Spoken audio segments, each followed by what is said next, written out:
Hi, everyone. Welcome back to As Told by Zink with your host, Samantha. I am in studio with my very first guest this 2024. Hi, Ayesha. How are you? I'm good. How are you? I'm doing honored well. to be the first guest of 2024. Oh my gosh. Yeah, I am actually excited because I feel like I love your vibe, which is ironic because of your podcast name. But I have been slightly stalking you on Instagram, and I feel like the direction I'm personally going in 2024, you like embody it. So I think it's like a perfect first guest moment. I'm so honored to hear that. And I'm so excited. I also am just like genuinely like so excited to get to know you more. And I feel like we're so similar. Like, and I was like driving here, my assistant, I was like on the phone with her. Yeah. And I was like, I'm so excited to connect with Sam. I was like, I feel like we're the same person with like work with what we do, like so similar. So honored. No, I love it. And one of my I did an episode just saying I wanted to be friends with more, I guess, people that bring me value. Not that my friends don't bring me value. I love y'all. But I want to just like connect with more people like in the space or female founders, entrepreneurs, just, I don't know, to like feed off of that energy because I really have not done that enough in the past. And I'm like, 2024, I am getting together with like other women and just like feeding off of their energy, sharing ideas. So yeah, I'm like very excited for you to come on. I was looking into you a little bit, and honestly, you're like, I was on your website and all of the things that you do and your certificates and everything. I'm like, this is a busy girl. I love it though. I feel like you're the same vibe though. Like so busy. You come from New York, like moving a mile a minute. Yeah. So I feel like that's the way to be though. That's like how I flow. I think like I'm someone who's always like, okay, let's see, like creating opportunity, wanting to do more and more. And I also believe that like we're kind of wired this way.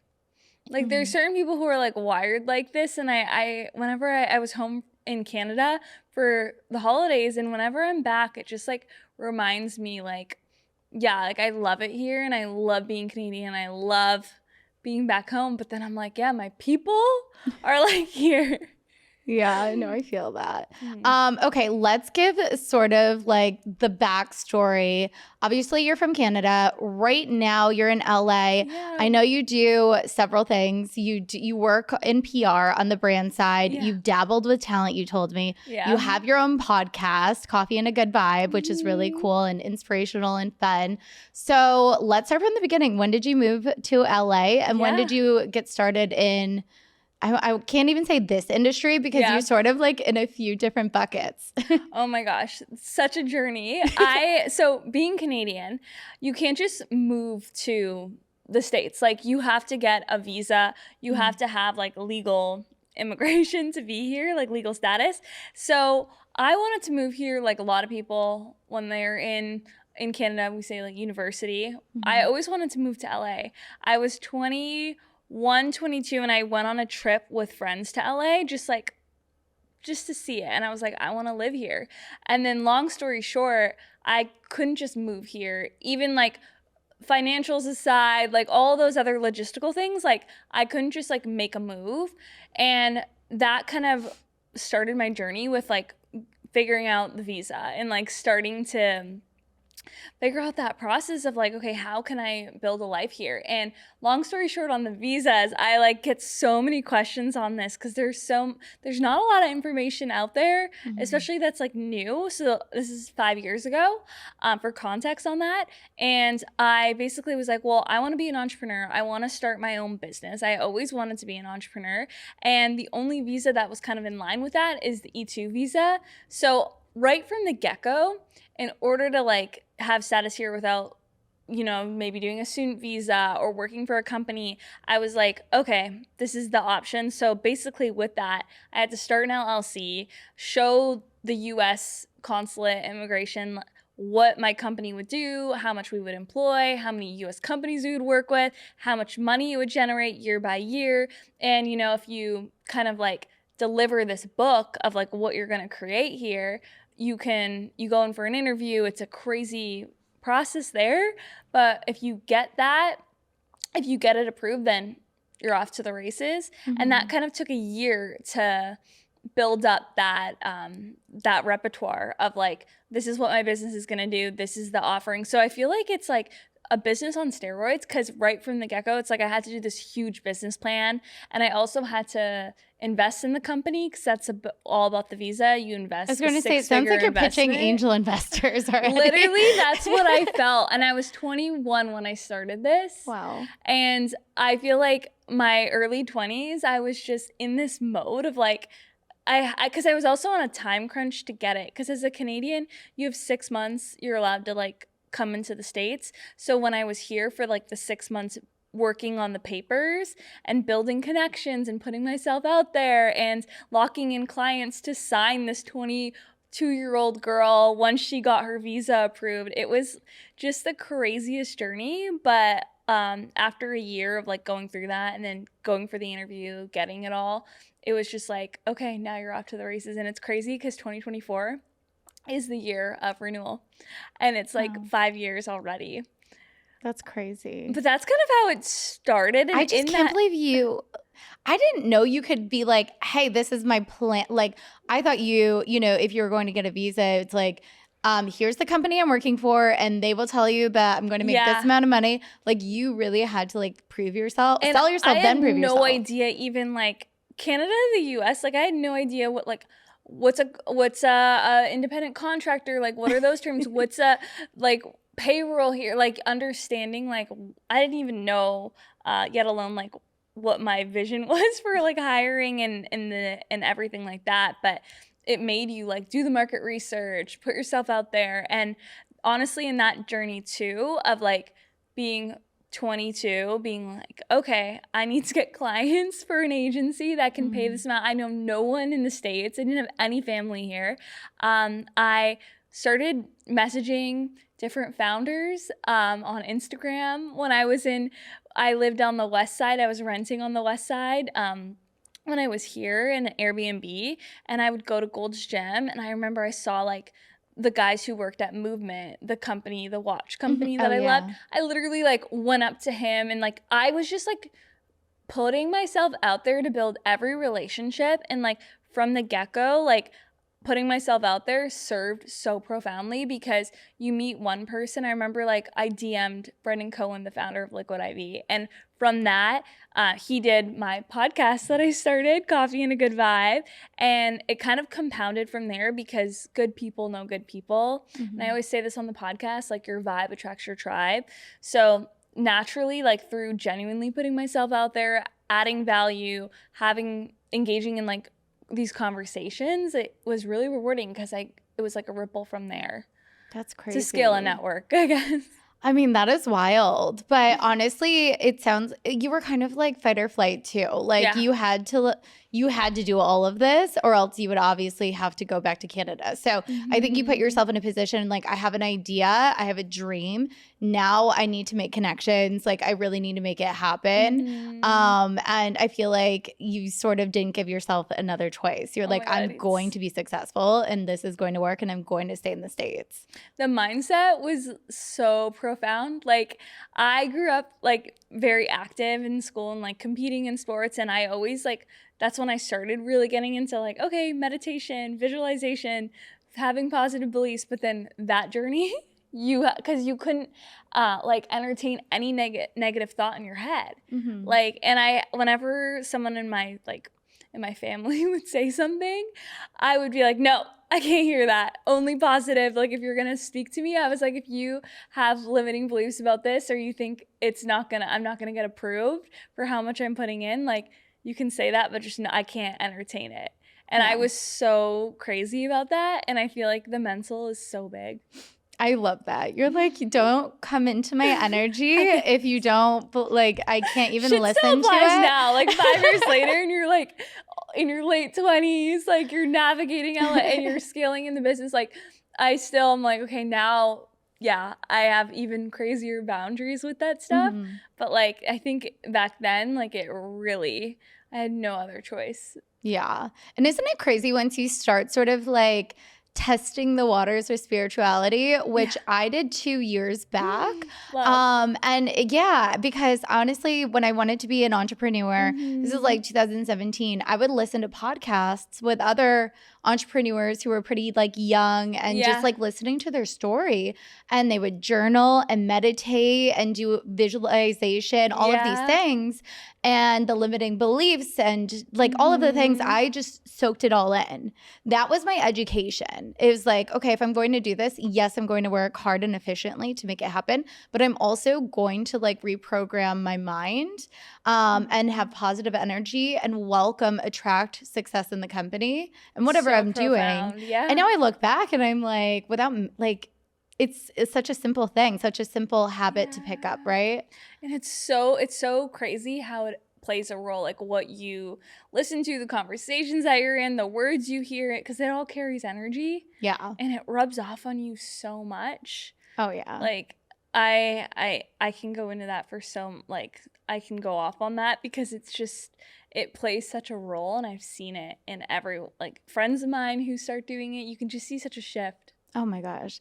And then, you know, the big thing, this is kind of like same but different, but do you know those people, and I call them sort of like Eeyore syndrome, where it's like something goes wrong and they just blow up, and it's like they just can't let it go, or they just like have so much negative energy and negative thoughts that they keep attracting more negativity. Oh my gosh, it's so true. Like, you've seen that, right? Yeah, and you attract what you are. It's like, as I like dove deeper into law of attraction and like the principles around it and the science behind it, it makes so much sense. And even like with relationships, it's like, okay, with my business, for example, like when I am seeing like how my client, like if I have a client like with talent, right? Like if they are kind of like pushing the boundaries, I'm like, oh, it's all on me. It's because I'm entertaining it. It's because I didn't set a boundary that's like around my space. So I think it's like a flashlight. You got to flip it back always on yourself. And even like personal relationships, I think it's so easy to like point the finger at someone else, but it's like, it's obviously you have to remove ego, but it's all back to us, right? Like what we're putting out to attract that, or like allow people treat us the way we let them treat us. It's so much of that. No, that is really true. And I think it's like okay to honestly, you know, if something goes wrong or you're upset, to like sit with it for a minute. But like I just feel like don't let it affect your life. It could be a relationship, a friendship, work relationship, something going wrong in the business. I always say, people ask me like, how do you stay so positive? And I say, if I got so mad that I'm just freaking out all day and I go out and I'm just drinking a ton and I'm just like sitting in that negativity, it's not going to fix anything. It's not going to change the circumstance. So I'm going to like sit with myself, accept it, and then move on. Like, what else am I going to do? That's such a superpower that you have to do that. Oh, it's been like years and years in the making, trust me. That's so good. You don't let anything, because also it's like, you just linger in that energy. It doesn't serve you. Yeah. I think it's all like reps. Like, I'm always so grateful when I like that whole journey. I am so, as much as was really stressful, I like never, like I have a lot of gratitude for like even like hard times or adversities, because I'm just like, okay, like I'm going through this adversity because I can handle it, and it's a test and the universe wants me to, because at the other side, it's so much growth and abundance. And I think it's like all how we reframe and like view it. So now when bad things happen to me, I'm like, okay, yes, like where's the lesson?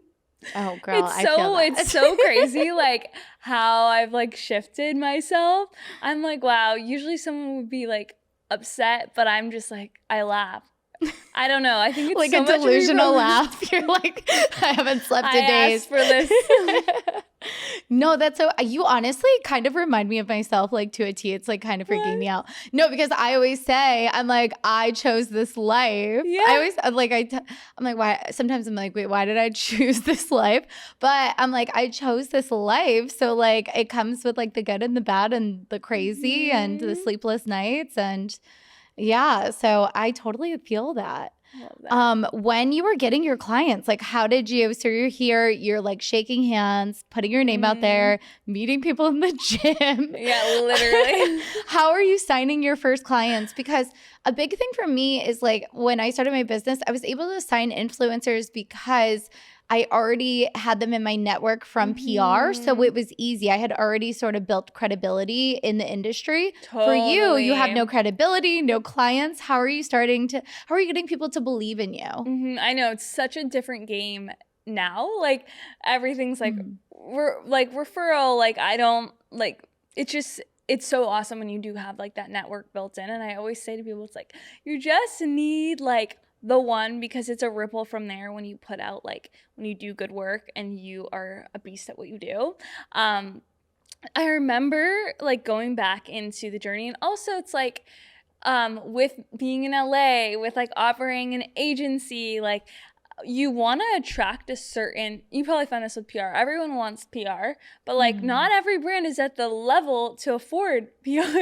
Or so it did matter too on like the quality of like clients and people I was around and closing. But I would say, like, I remember in the beginning when I was really like putting myself out there, trying to prove my worth, like I also had a lot of lessons. Like I did work with people who, and this was like such an early, like it's all learning lessons in your early 20s, like, you know, taking on clients without a contract, me not taking a payment, not like, I wouldn't even like invoice them and I wouldn't get paid. And it's like so many things that I learned in my early 20s, like, and then I had then I think it's so important about the environments you're in. So I remember just through one of my connections, he invited me to go to a mastermind. And I remember this mastermind weekend it was in Newport Beach.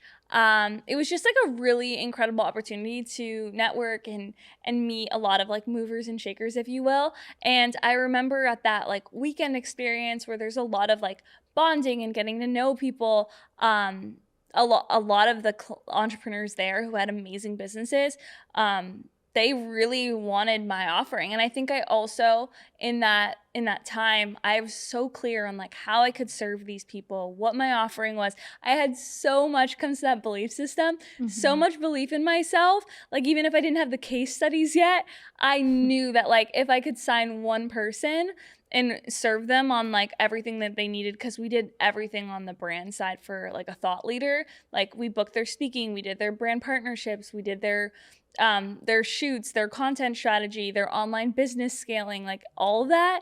And I knew how to do it. And I remember I signed like one client, and from there it was just like such a success that it kind of compounded. And then also my own beliefs in myself grew. So I do think you have to be really relentless. I also did a lot of sale. Like I had so many no's, and I think a no just means like you're that much closer to the yes, like rewiring that. But continuing to put yourself out there, showcase your value, and be so clear on how you can deliver. You will sign that first client, like you will.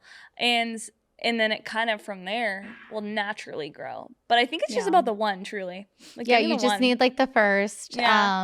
Yeah, I love that. And also, I feel like confidence comes into play as well. Like you were very confident about like the work that you could deliver and like leveling people up in PR.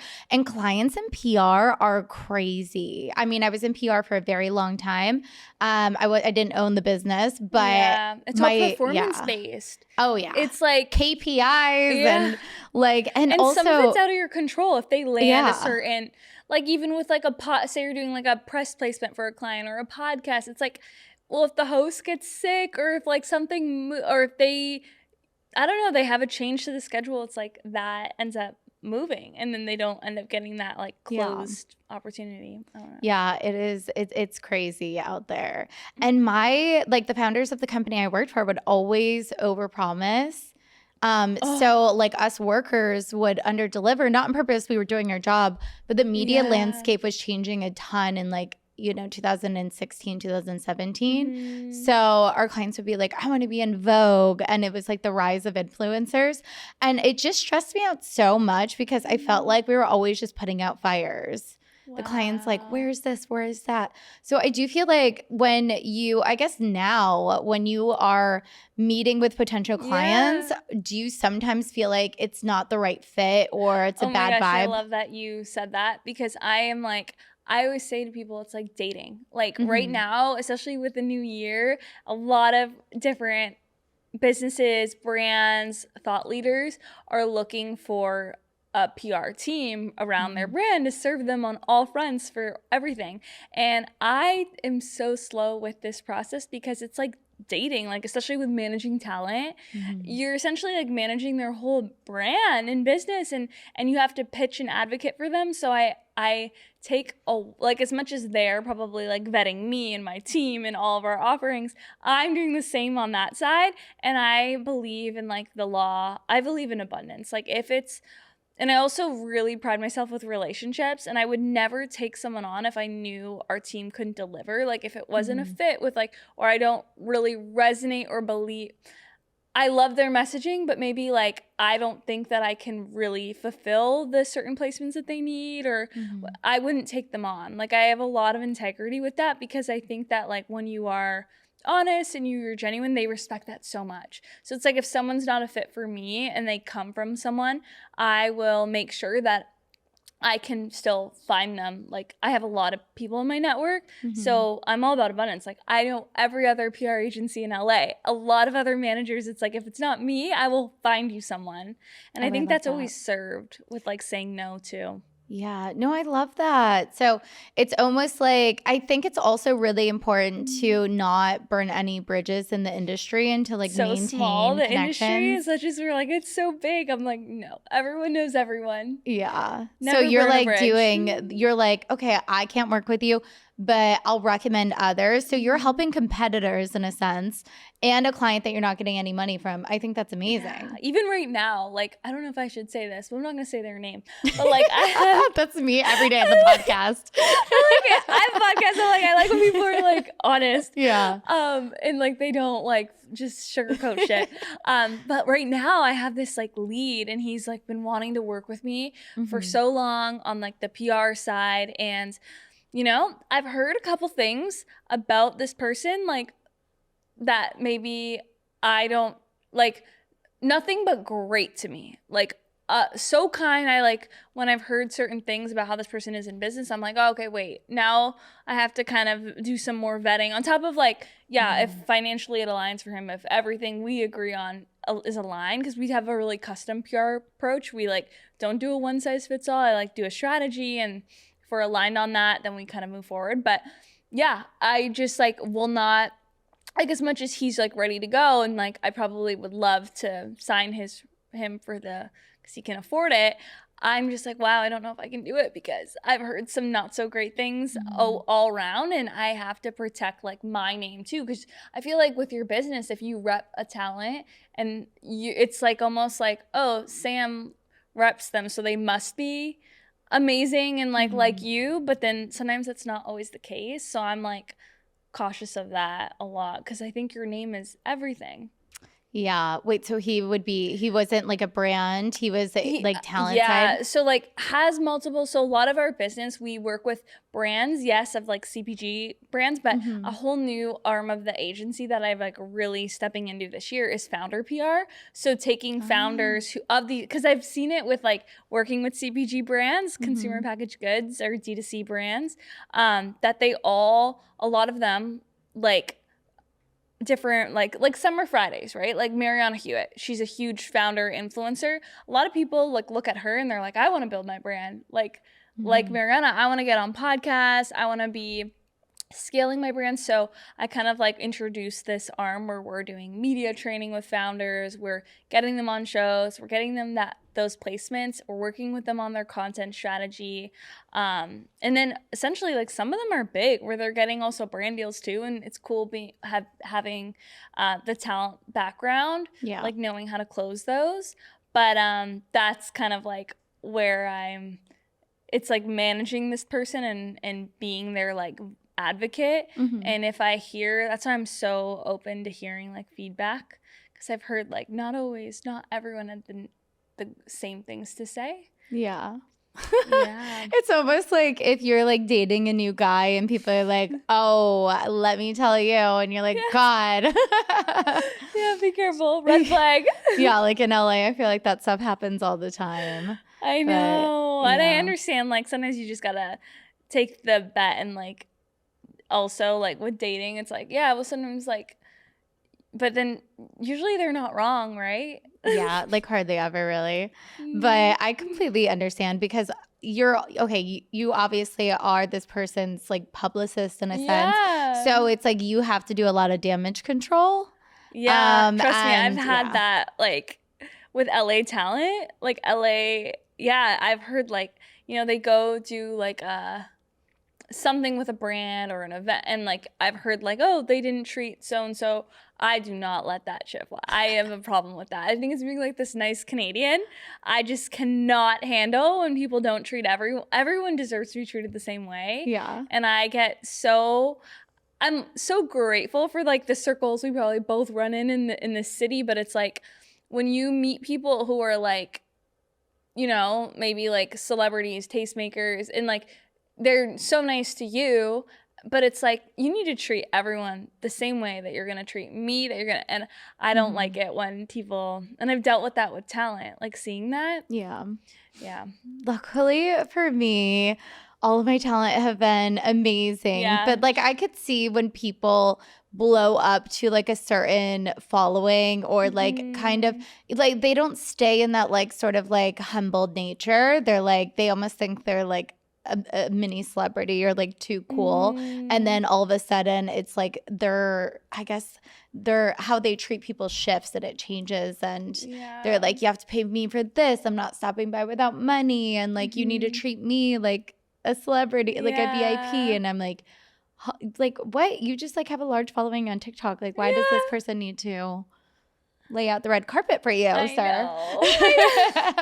I also think like being humble is it's a beautiful thing. Like when you meet people, creators who are so genuine, like in and offline, like I respect it so much. Yeah. And yeah, especially like people, like you weren't there before, you know? And it's like you have to be so grateful. So I like going like back to like my small town, you know? And it's like nice to be like back where I like grew up and like being in like the same and like always like reminding yourself of like, yeah, you worked so hard, but help everyone else who's also trying to build too. Yeah, no, that is so true. I love it. So with your business, you obviously don't have to drop any numbers, but when I first started, I had to obviously come up with like rates for my clients, and I had no idea what I was doing. It was such a comical time. When you started your business, do you have to do a lot of trial and error with fees and everything? Yeah, also on that. Yeah, so it's like everyone like never knows what to charge because I get so many like texts from like other or like DMs from like other, you know, I get this all the time, like from like friends of mine who are like, hey, so like I do this, but I'm gonna freelance for this brand that asked me like, what do I charge? And I totally get that because we've all been there. We don't know what to charge.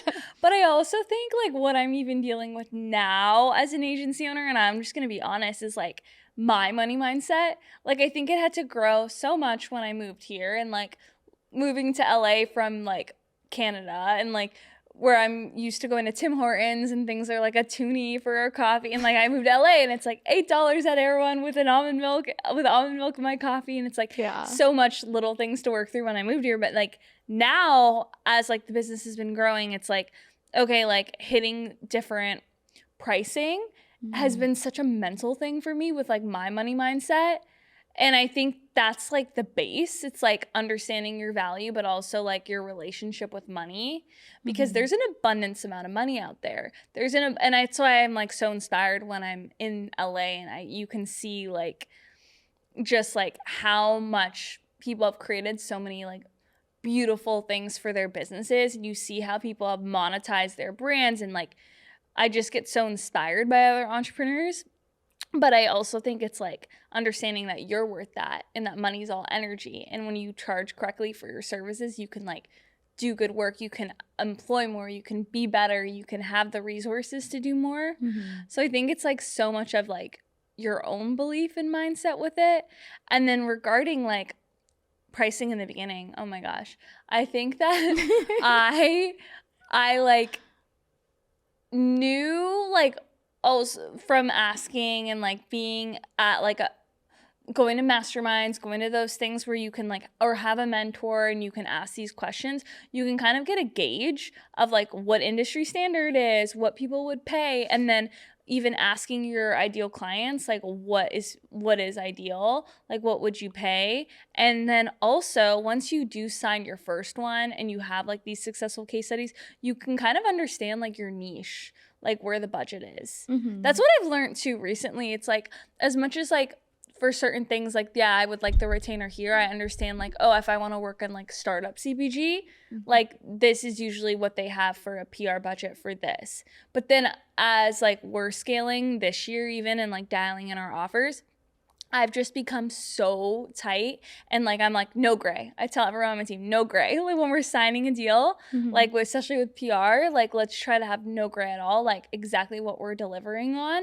Let's, not over promise, under deliver, but the opposite.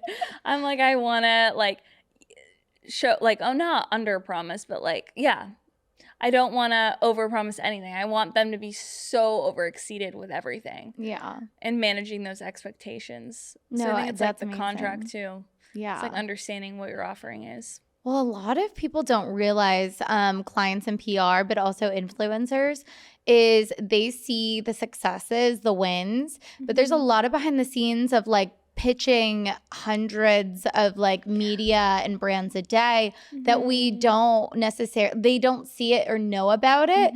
They only know like, oh, you got me this placement or this collaboration. So a lot of that money does come into like the time that you're spending. Thank like you. I feel like we're like saying, I'm like, thank you. Yeah, like you may get like a couple, like 2 media placements out of pitching 150. They don't get it. And then you have Yeah. to lock them in too. Yeah. And like, yeah. So it's time. They only see the wins, the placements, the successes, but there's a lot of behind the scenes that's time, energy, like late nights. It's exhausting, but they don't see it. I know. So that's why I always tell my employees, I'm like, show the clients as much as possible. So they like send them updates as much as possible. So they don't only see the wins, they see even the declines. They see like hot leads. They see everything. So they know we're not just like, just chilling over here. I know. Even with campaigns, right? Like being like on the other side where like I'll have campaigns for managers and like for them for their talent. It's like things like campaigns move so much. Like when I was doing more of the talent side last year and bringing deals to creators that were like friends of mine and then taking on a couple talent, it was like we'd be so close to closing it, and like even if it closed, it would get postponed. Like brands do that all the time, like a huge launch, and like they end up being like, oh, like a huge brand, like all the time. Yeah. And it's like so much money, and like they're almost like ready to submit the draft, and then they want to push the date. Things like budgets are moving and oh yeah, I've definitely been there. It's like we keep moving it. We'll move it to February. We'll move it. And then the thing that people also don't get, it's like the payouts in that industry, it happens very, very late. Like net 30, net 60, And the bigger the brand, sometimes it's even. They don't even pay on time, the net 30 or 60. Yeah. I'm like always chasing payments. Too, it's like lost. Oh, yeah. No, I mean, it's crazy. In the ether in corporate. Yeah. It takes like forever. Like the payments, it's gotten a little bit better. I would say like last year, it was like everything was late. Or my favorites, like when a brand just like disappears. Yeah, that's so fun. Love it. My biggest thing for me has been like the biggest thing I wish I did earlier this year is like, like having an accounting team and all that is great, but like in-house, like depending on like where, we have someone just on top of like all those brand payments and like paying out talent as soon as it hits our business account and like following up, and like it was like a job like doing that because it's so much time to be on top of that stuff. And I like love not even having to like paying for anything we need on the agency. It's like I love like that was my role for so long. Yeah. And now like I love not because I just focus on like the the deals. Oh, that was the first thing when I was hiring. The first thing that I like took off my plate was accounting. So much. Yeah, it was crazy. It My sucks the life out of COO it. was like shocked. She was like, "How are you doing?" Because I did everything in the business. Yeah. I never had like investors. I'm like self-funded, and I did literally everything in the business. And when I had to hire, like I quite literally had to hire. Yeah. I was drowning, and I was like, first things first. Here is accounting. And Yeah. ironically, my COO that I hired, and she's been with me since the very beginning. Like she interned, she was like one of my first interns. Wow. Yeah. So she loves numbers and accounting. I'm like, bless. Beautiful. Yeah. I'm Thank like, you. because I hate numbers and accounting. So Mhm. she's great at it. She's doing our like 2023 accounting right now. And I'm just like looking at like the Excel. Like she knows all of the like tricks with Excel to like the table chart. Like all, I don't even know how to do that There's anymore. ways you can like Oh my format God. it, right? Where it's like you go into the cell and then the numbers there. Like my EA She did knows that, it like 10 steps and I'm like, love beyond that. Love this. Oh yeah. She has love like that I don't know how to do this too. It's insane. I'm like, where did you learn this? Yeah, because I feel like a lot of entrepreneurs are like this. We're very like, we have to wear all the hats and we have to, and like, and I think it's a blessing to be that way. But then when it comes to scaling, it's really hard when you like are trying to wear all the hats. You can't. I know.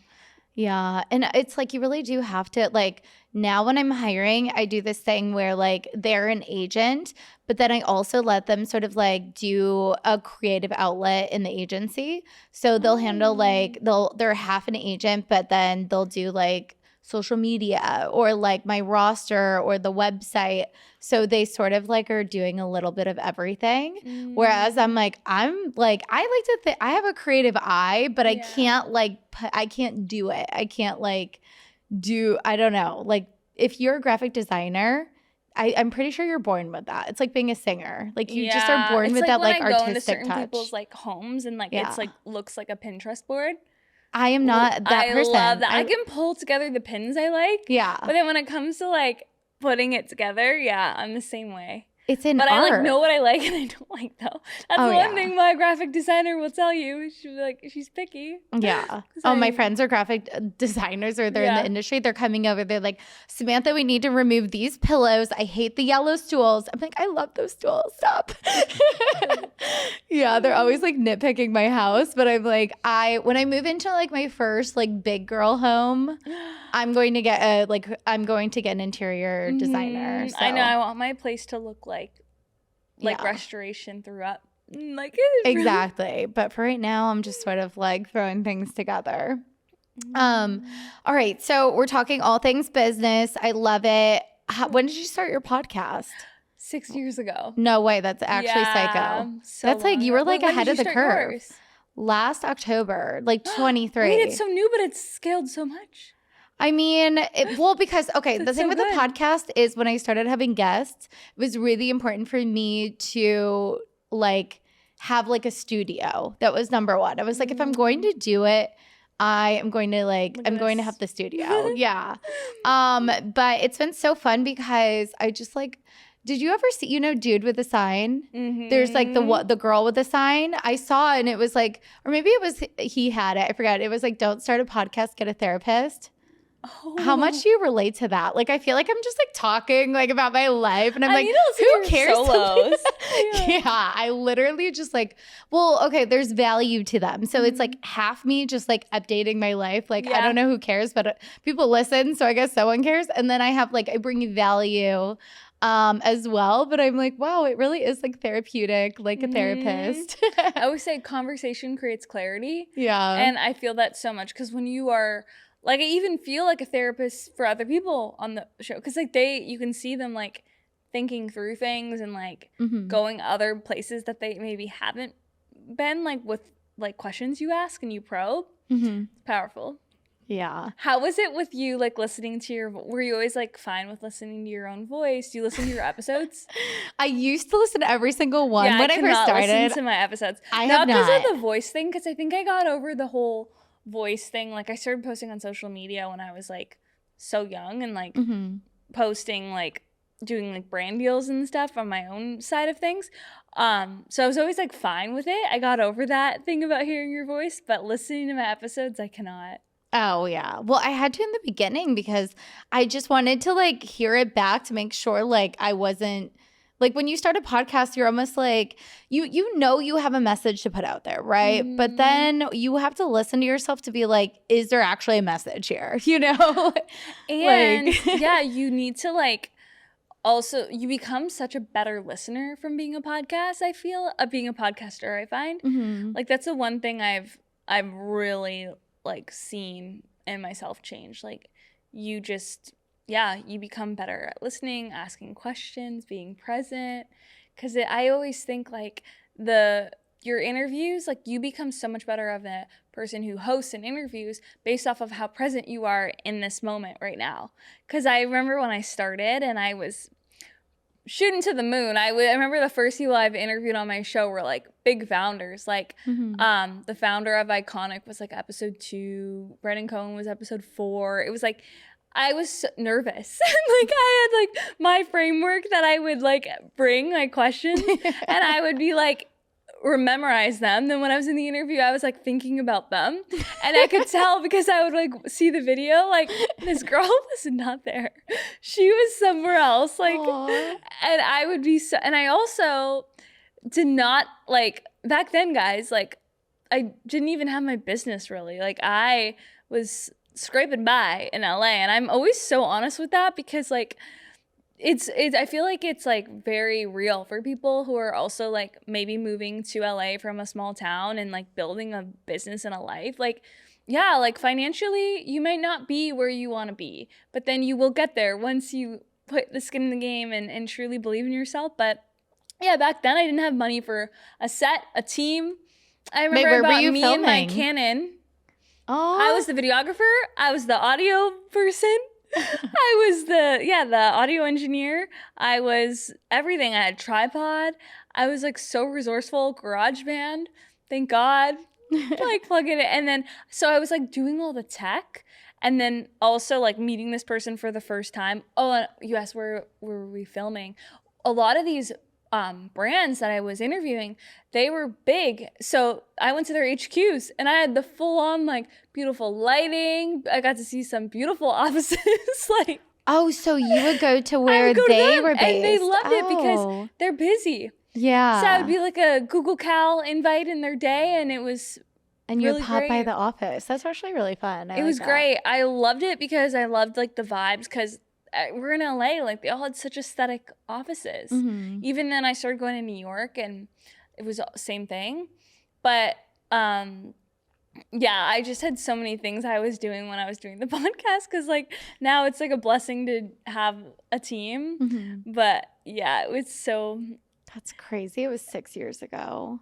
yeah. I mean, I listened to podcasts then. That's sort of when I was like getting into being an entrepreneur. No, but everyone has never a was I podcast. like, I need a podcast. Like it never dawned on me until I recently. just love to talk.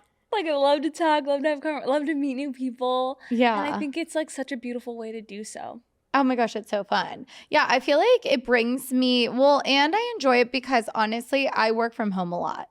Everyone thinks like like what we do, it's like so glamorous. And I'm like, I'm really just like working from always home in say, my like, sweatpants. my best days are like when I'm no makeup, sweats. Like That's those like are most like my days. most like money days. When I'm like in my meeting days where I'm IRL and like I'm running around, like that is what people think PR is. But I'm like, those are the days where I like I have to do them for the business, like to build these relationships, but they're not when deal flow happens. Like it all happens like behind the scenes when you're at home, Yeah. behind your screen. Like, yeah. Yeah, I'm like, it's really not that glamorous. Everyone thinks it's like so glamorous. I'm like, it's really not. The events are really great. Oh yeah, and nice. events are fun. And like that's why I like coming to the podcast because I'm just on my laptop all day. I'm sending voice notes. I'm like doing all these things. So I'm like, it's a nice to like speak with somebody and have like a valuable conversation brings me value in my life and fulfillment. And so like that's why I like doing it too. I love that. And then once you start getting listeners too, I'm like, oh my God, people like what I have to say. Yeah. It's kind of crazy.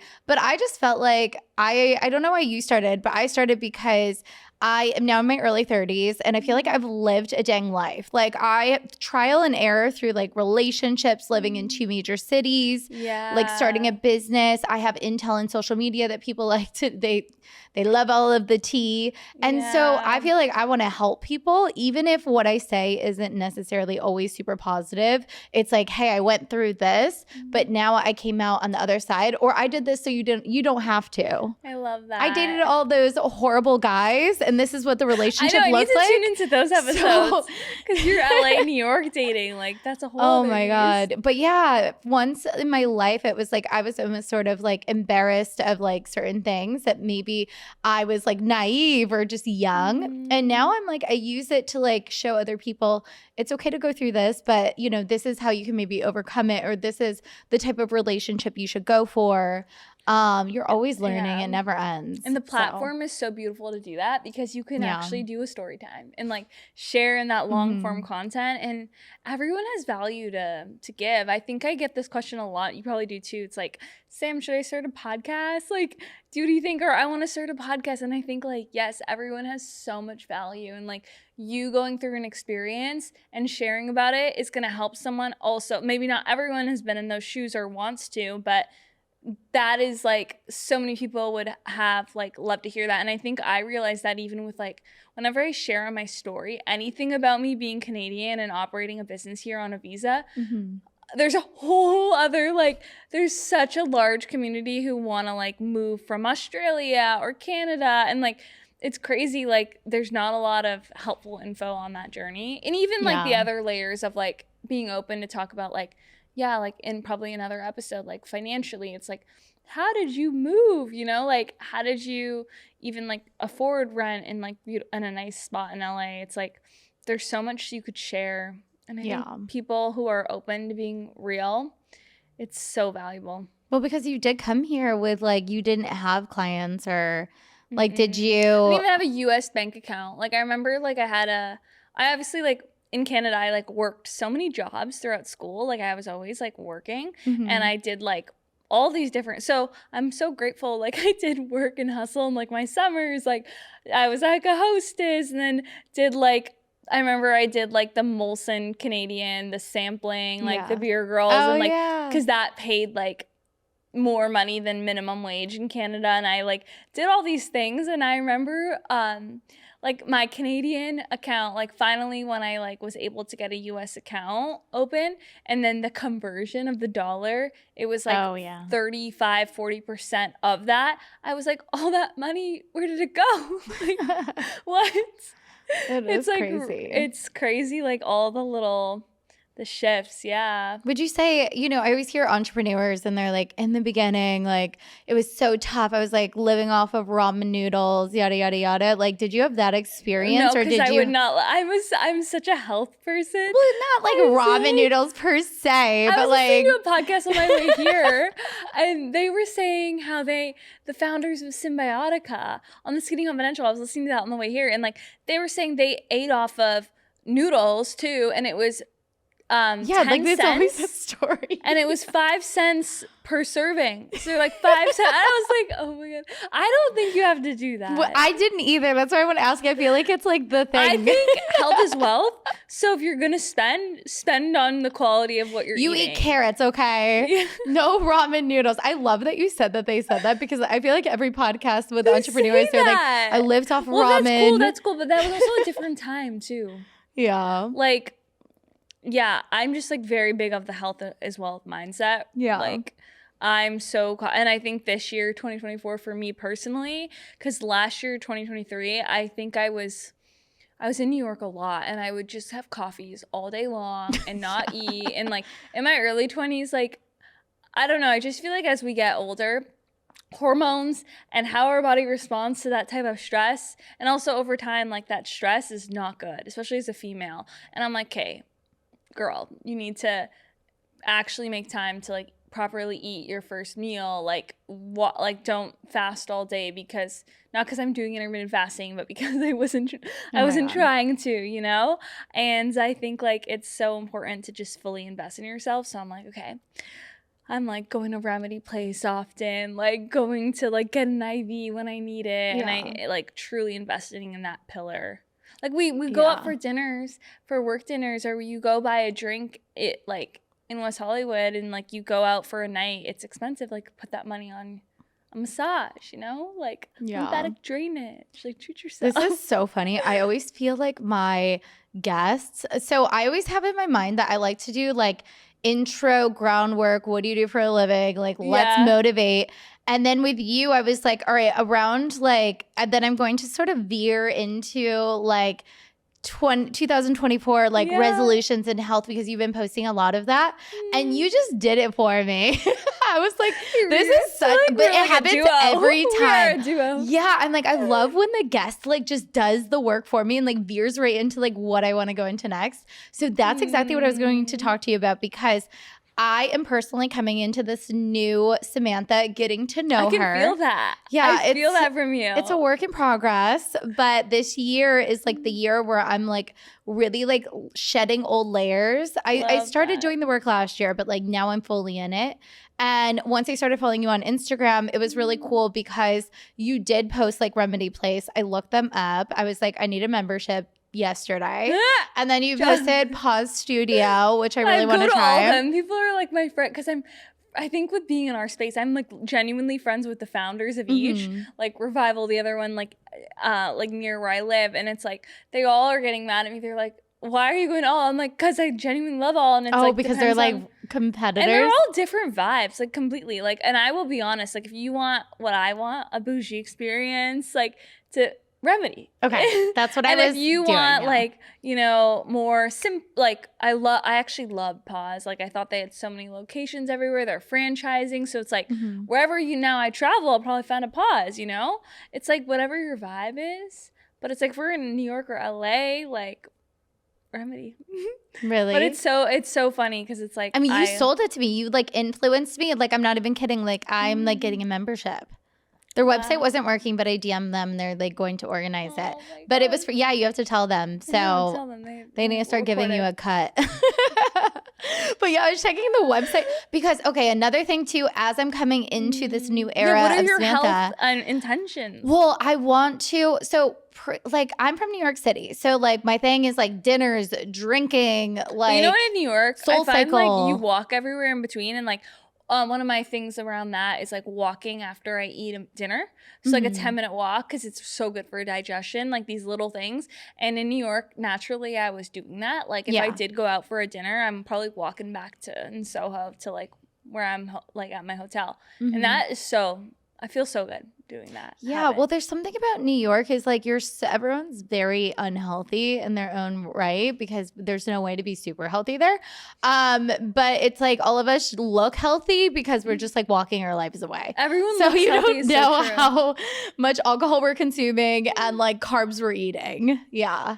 It's insane. But yeah, so I just have always been that person where like I loved coming into New Samantha, like going out with girlfriends, getting cocktails. What do you want to do? Let's go, like mimosas at brunch. Like that was sort of what my life was. And now I want to be very clear minded and healthy, and I want to be working on getting fit this year. So I'm cutting out, like with my girlfriends, like, hey, instead of getting like brunch where we're going to leave like super tipsy, like let's do a workout together, or like let's go to Remedy Place. I thought it was cool that, you know, you could like bring people there and make like a date out of it. That's like how I feel. It's so funny because when I'm in New York, it's like maybe it's like what people want to do. It's a little bit different, but I feel like in LA, everything I do, like a lot of my social plans, it's like, let's get a beach walk. Let's go get Erewhon. Let's go, sunrise hike, sunset hike. Like, let's go contrast session.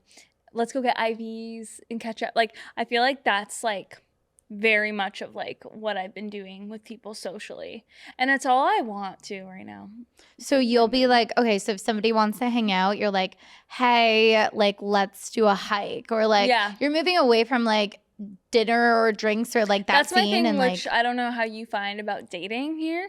Because, like, luckily, I have a new boyfriend as of recently, so I am. But girl, I know, like, spill the tea. Guys, like, let's go for a drink. It's like, no. And you know what? I think with like speaking up for myself and getting better with like asserting my boundaries or like saying what I want, I'm like, actually, I don't want to do that. And if you want, and then also like saying that too, it's like what you want to do, or like, oh, do you want to like maybe go on a hike and grab coffee instead? I think that like, you understand right away too if they're your people or not. And I think that's like the biggest thing. I was like, yeah, well, if they don't even want to do that, then they're probably like not someone who's gonna end up vibing, like probably not even gonna want to like hang with them, because we have different lifestyles and we value different things. Yeah, it's good to just like like if you want to do something that's like wellness and like they're on board, you're like, date, they always want to like, every guy wants to grab a drink always. Yeah. I mean, because they don't know anything else. But I think like when you find the right guy, he's going to like recommend a wellness thing, because if he looks at your Instagram, I think it's like pretty clear what you like to do. You know, you're a pretty like healthy person, motivated. Like you're not just sitting around and like drinking. Like you want to do something like meaningful and like actually have like deep conversation, not surface level. So the right guy that finds you is going to like see you for who you are just from your Instagram. And he's going to be like, hey, have you heard of Remedy Place? And you're going to be like, stop it right now. I'm usually like the one who tells the guys about it. Yeah, but you're going to, that's because you haven't found the right one, or you find somebody that you can like convert into, like who's like wellness curious. I love that. Did you meet your man through an app or like? Okay, through Instagram, which is so funny. Are you pro apps or not? I deleted mine. So I had a boyfriend for 2 years in LA. We met on Bumble. So it was fine. But then when I was single for like a hot minute, my current boyfriend and I met on Instagram. Like he lives in Australia and he was liking a few of my photos, and then I liked a few of his and he liked a few back, and I'm like, I'm not playing this game. Yeah. So I slid into his DMs. What did you say? I was like, hi, when are you coming to visit LA or something stupid? We talked every day and like FaceTimed and just like fell in love virtually, which is funny, for like from July to October. Then he flew to like come live with me for 3 weeks so we could like meet each other. Wow. And then a week later, I flew to Australia, which maybe you saw. I don't know when we connected. And then I flew home, and then we both were just in Mexico, and he's moving here in like the end of the month. Visa problems, but wow. Yeah, it's wild. Wait, what visa is he doing? I'm like, I don't even know. I don't understand it, but I'm like, can't you just come? And he's like, Samantha, it doesn't work like that. Like I can't just like come. But he's in like film too. So he's going to have projects here anyways. And so I think they're going to handle like the visa stuff. But he is such a good influence on me. Did you manifest him? I think I did in 2017. I wrote in my journal like my dream guy. And I dated a lot. I'm a relationship girl, but I never was like checking all the boxes. He is like who I wrote like to a T. I always love hearing that. Oh my gosh. Like, it always happens in divine timing. And I wasn't looking for him. Like I just broke up with my boyfriend of the time. Everyone says that. Yeah. You just can't. It's wild. That's amazing. Yeah. And so he's also a really good influence on me because he is like a gym guy. Like he goes to the gym literally 7 days a week, like super fit and wellness, has discipline. He does not really drink alcohol.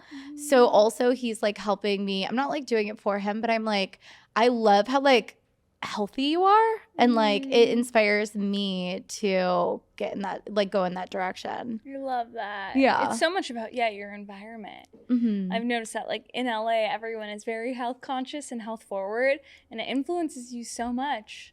Oh my god, yeah. Like I said, I would like watch your stories and you're like doing your thing at Equinox. I'm like, oh my god, this is so inspiring. I need to get there. No, but I think everyone too, I always like think it's like so important to like take everyone's like routine with like a grain of salt and like apply what works for your lifestyle. Like, yeah, I think it's like so much about fun. I think last year I would get really caught up in like different health trends and like be like, oh, I actually should maybe do Pilates instead of weight training because like that's what everyone's doing. And honestly, like maybe in the future I'll find a Pilates I like, but like I love weight training and strength training and eating a certain way, and I'm like, go to what works for your body, because it also really works for my body. And I've had girlfriends being like, I don't want to go to the gym and weight train. Like I cannot. I don't like, my body looks so less inflamed and amazing going to Pilates. And it's like, I've noticed my body and my like mental state is the best when I can strength train. It's like so important to like honor, because I think in the social space it can get really overwhelming. Mm-hmm. And how did you learn okay, so I think everyone wants to know, and I fit into this category, like how did you learn what you're doing in the gym? Oh my gosh. So I like going back to like when I was growing up, I was always super active, like was in competitive dance, was doing like cross country and all of that. And then through that time, I just got really interested into like the gym. Like I was like, oh, I love to run. And then I wanted to start like weight training. I got a job at my gym and I was like always in the gym. I started doing like a lot of yoga, and then I started dabbling into strength training. And I think like also I will say, like at that time when I was like maybe like 16 years old, and like prior to that maybe like doing like body weight exercises, I think that like going to the gym with like, I remember bodybuilding.com was the website that everyone used for the resource. Your boyfriend probably knows about it. I would like print out PDFs and like follow it and like teach myself. And I think like because I was young, also because like there wasn't that many like women doing, like there was like some, it was like very new. I just felt so comfortable like taking and I'm aware like that whole like going to the gym, reading the thing, looking, now it'd be like looking at your phone and like watching an exercise and then doing it. It's kind of like difficult, like weird to do that now, or like people feel like a little bit self-conscious doing that. But that's kind of how I did it early days. And then I was so interested. I did my personal training course, did my nutrition. I did all these certifications around it because I just fell in love with it. And I started competing when I was 17 in bikini competitions. So hiring, like I worked with different like science-backed coaches, and I got even more into it. And then I started training girls at my university. So I kind of like dove right in. But now I just think it's learning the basics and investing in like even just going with a girlfriend who can teach you is so important, because once you learn like all the basics with certain things, then you end up, it becomes like so fun. Because I just like build out my own workouts. Like if I'm trying a new exercise, it's like your body just like knows how to do it and your form's right. So I do see the value in that, because when you know your form is good, then anything you apply strength training, you'll get the results. You can custom form. I was like, I probably invested a lot of money into like coaches and trainings, but I'm like, it comes back so much. Yeah. Like you pay for classes, right? So it's like you can pay for. I do. And then I walk in the gym and I'm like a lost puppy. My boyfriend has like his whole like routine, his whole like thing. And I'm like, where's the treadmill? Once you learn, though, it's like life-changing. And then in Australia, everyone does like the weight train, like women. So I was really? like quickly humbled. In Australia, I love that. Yeah, like all of the women are like just doing all the crazy machines. And I'm like, where's my treadmill? And I'm just like running. And I think like he appreciates that like I'm there with him. Yeah, but he can teach you. Yeah, he's like, well, he says that all the time. I'm like, but you do your thing. But in the beginning, it was like, so like when he arrived, he was like, we're going to the gym like day one. That. And I was like, did he join Equinox? So I have a gym in my building, but when he moves here, we're going to find a gym. Yeah, that's local. He's like all about the gym.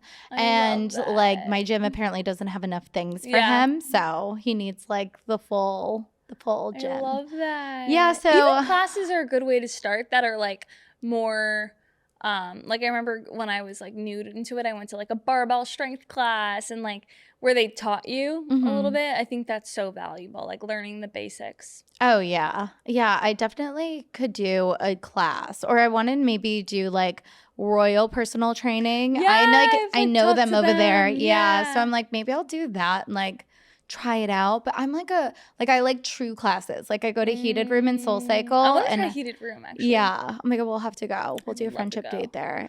I'm going tonight actually. I love it. It's so good. This is why you have to move here. I know. It's going to happen. We have all the good things over I know, here. all the cool classes. Yeah, but I feel you, Pilates. I was going for a while and I noticed no changes. Really? Yeah, I'm like, I don't know what people are getting out of this workout. I know people are obsessed. All my girlfriends are obsessed. I mean, don't get me wrong. I love laying down and putting my legs through the things and like all the cool like things. But I'm like, what is this doing to my body? I don't know. I hate you. I know. Because that is a topic. I know. that It's people like are on the west sensitive side, it's about. like a cult. Like the studio in Marina Del Rey that everyone goes to. MDR. Yeah. I love it though. Don't get me wrong. I just need like solid core to was good. I sweat. tried that. And I need to liked it. sweat. That's it. Yeah. Like for I need my to mental leave state, drenched. I need to. Yeah, or else I'm like, well, what's going on? But I did realize Pilates, like mentally, it was like a nice moment for myself. Like I enjoyed like going and like I liked it, but I need to like do something like berries. I was gonna ask you. I was like, do you like berries? Yes, like that is what I need. I'm not like a yoga girly. I can't do Pilates. Now I only like classes like certain, depending on my mood. If I'm doing it socially with a friend, or if I like don't. And this never happens because I always just want to strength train. But like, yeah, it's like if I am very like needing to just to have someone tell me what to do. Yeah, that's exactly. Yeah. So that's They're the a good way direction to I'm heading. meet community though. Like when you want to meet other friends in the wellness space, like you can meet so many people at like yoga and like classes. I know. I never like talk to anyone though. That's like my problem. See, I'm from New York. We don't like go up to like girls and be like, "Hey, I love your olive set." Like, I don't know. I don't know how to make friends anymore. I have a lot of friends, but usually they're like from friends of friends. Like, I'm great at making friends, just not when I'm by myself at 7 a.m. at soul class. Like, I don't even know how to like mingle. I never even talk to the instructor. I have my headphones on. I arrive, I like do my thing, and I bounce. Even the gym, okay? Like Equinox, like I have my community. Something about like going every day. You need at to the just same bring me time. around. All the girls, like all my girlfriends have this joke, like if you need to be set up, like me, because I have so many guy friends, especially like when I go to the gym, it's like all my guy friends, all my community. Okay, I love that. Everyone laughs. They're like, if they match with a guy on like Hinge or Raya, they're like, you're our one mutual. So like you're always like the mutual friend. You're like, oh, I know him from like XYZ. I was like, I know from the gym. Oh, I know my him from God. this. Oh, I met him through this. Yeah, it's so That's funny. my goal, honestly, of this year is like like a guy's building a girl growing community. up.